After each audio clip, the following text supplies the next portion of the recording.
Hello students, तो आज की इस वीडियो में एक और चैप्टर को डिस्कस करने जा रहे हैं, लाइफ प्रोसेस। इसको हिंदी में बोलते हैं जैव प्रक्रम। तो इसमें MCQ, short type question, long type question, दोनों तरह से क्वेश्चन को देखेंगे, साथ साथ आंसर देखेंगे और दोनों मीडियम में देखेंगे, हिंदी में भी देखेंगे और इंग्लिश में भी देखेंगे। तो इसमें पहला जो क्वेश्चन है कि मनुष्य में वृक्क एक तंत्र भाग है जो संबंधित है, किससे संबंधित है? तो उत्सर्जन से। तो इसका आंसर जो होगा, ऑप्शन जो होगा सी होगा। उसके बाद नेक्स्ट क्वेश्चन देखते हैं कि पादप में जाइलम उत्तरदायी है। ठीक है, तो इसमें कौन सा उत्तरदायी है? तो जल का वाहन। तो ऑप्शन ए इसमें सही होगा। उसके बाद ये रहा स्वपोषी पोषण के लिए आवश्यक है।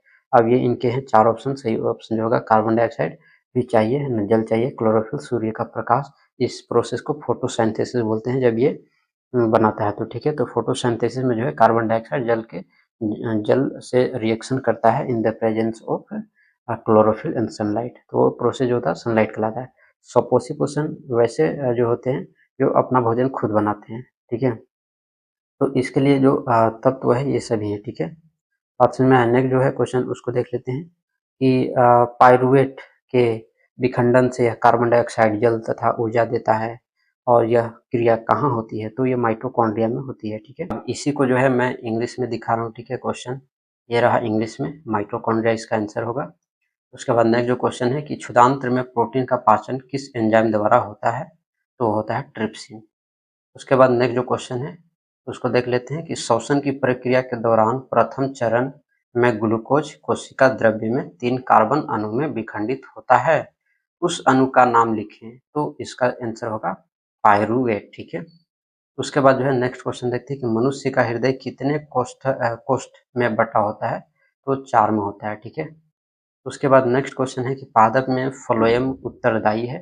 तो ऑप्शन इसका जो है अब बी जो है करेक्ट ऑप्शन बनेगा, भोजन का वहन। ठीक है, तो इसका ध्यान में रखना।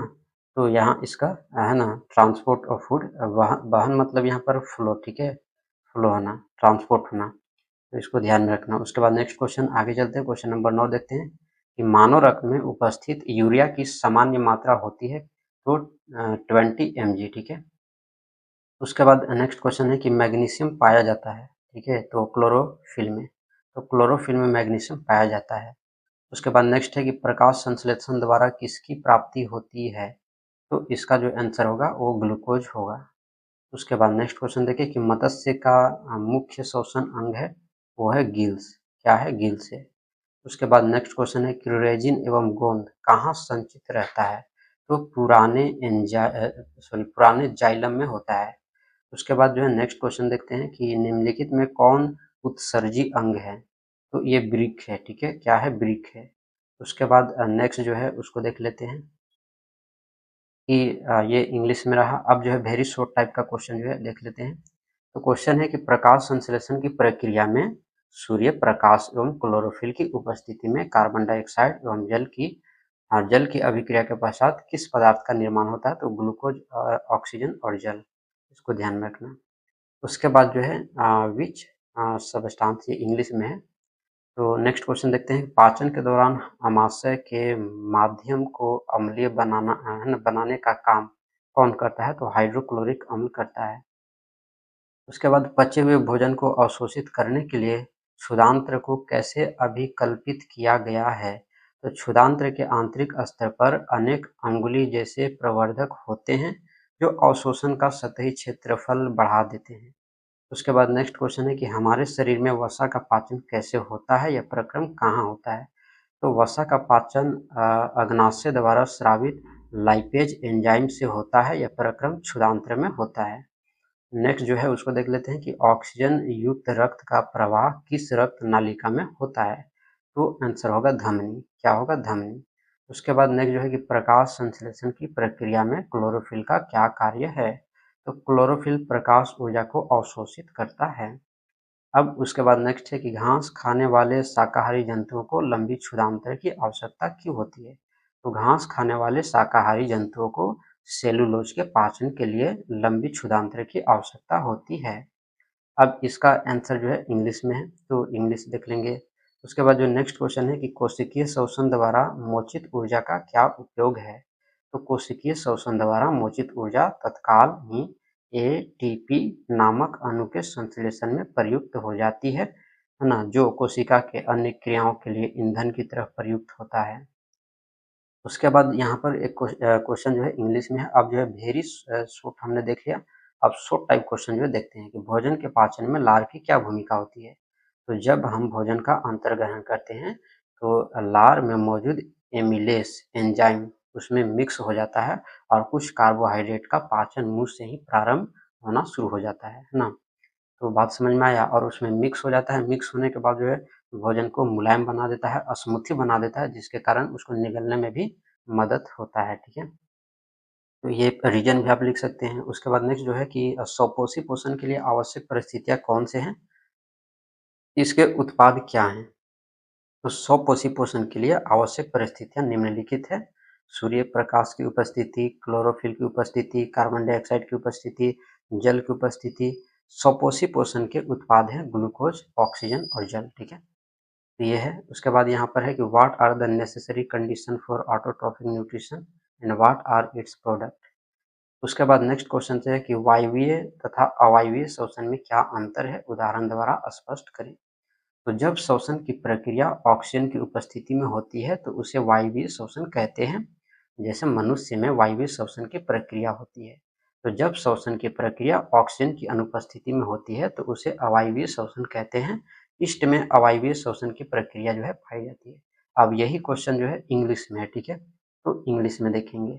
उसके बाद जो है नेक्स्ट क्वेश्चन हम लोग देखते हैं कि गैसों के अधिकतम विनिमय के लिए कुपिताएं किस प्रकार अभिलक्षित हैं।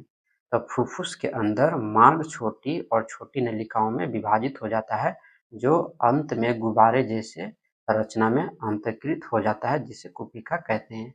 कुपिका एक सतह उपलब्ध कराती है जिससे गैसों का विनिमय हो सकता है। ठीक है, ये क्वेश्चन इंग्लिश में है। ठीक है, अब श्वसन के लिए ऑक्सीजन प्राप्त करने की दिशा में एक जलीय जीव की अपेक्षा स्थलीय जीव किस प्रकार लाभप्रद है। तो जलीय जीव में विलय ऑक्सीजन का उपयोग करते हैं। स्थलीय जीव श्वसन के लिए वायुमंडल के ऑक्सीजन का उपयोग करते हैं, क्योंकि जल में विलय ऑक्सीजन की मात्रा वायु में ऑक्सीजन की मात्रा की तुलना में बहुत कम है, इसलिए जलीय जीवों की श्वसन दर स्थलीय जीवों की अपेक्षाकृत धीरे होती है। अब यही आंसर क्वेश्चन इंग्लिश में है। ठीक है, तो इसको देख लेना है। उसके बाद अमाशय में अम्ल की क्या भूमिका है। तो हमारे जो अमाशय है, ठीक है, हमारे जो पेट है, तो यह अभिक्रियाशील एंजाइमों को अम्लीय माध्यम प्रदान करता है ना, जिससे वे क्रियाशील अवस्था में आ जाते हैं। यह भोजन में विद्यमान सूक्ष्म जीवों को मार देता है या भोजन को नरम कर देता है। ठीक है, तो यही क्वेश्चन अब इंग्लिश में है, तो इंग्लिश में देख लेंगे। नेक्स्ट जो क्वेश्चन है इसको देख लेते हैं कि स्वपोषी एवं विषमपोषी में है ना, स्वपोषी और विषमपोषी पोषण में अंतर क्या है उसको लिखना है। तो स्वपोषी जो पौधे या जीव अपना भोजन स्वयं बनाते हैं, स्वपोषी कहलाते हैं, हरे पौधे।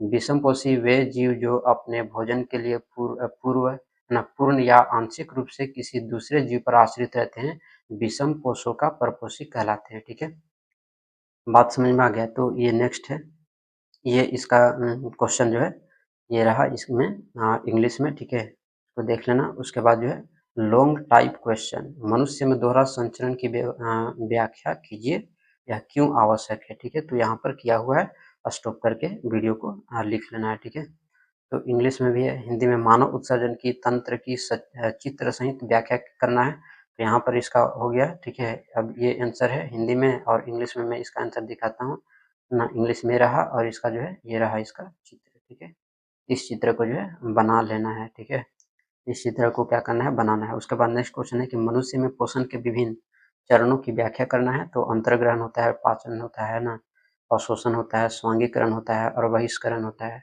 ये रहा इसका। Explain the different stages of nutrition in humans. अब यहाँ पर जो है ये रहा एब्जॉर्प्शन, एसिमिलेशन, एक्सक्रीशन। जीवों में श्वसन की प्रक्रिया को विस्तार से बताएं। ठीक है, तो ये है इसका क्वेश्चन और ये रहा इसका आंसर। ठीक है, उसके बाद explain in detail the process of respiration in living being. तो ये इसका रहा क्वेश्चन और ये रहा इसका आंसर। ठीक है, तो इस तरह से जो है हमने इस चैप्टर से किया है। इसी तरह से और भी चैप्टर का किया हुआ है और नेक्स्ट जो चैप्टर है उसको भी हम लोग इसी तरह से करेंगे। तो वीडियो अच्छा लगा हो तो लाइक जरूर करना है और जो भी चैनल पर नए होंगे वो चैनल को सब्सक्राइब कर लेंगे। मिलते हैं नेक्स्ट वीडियो में।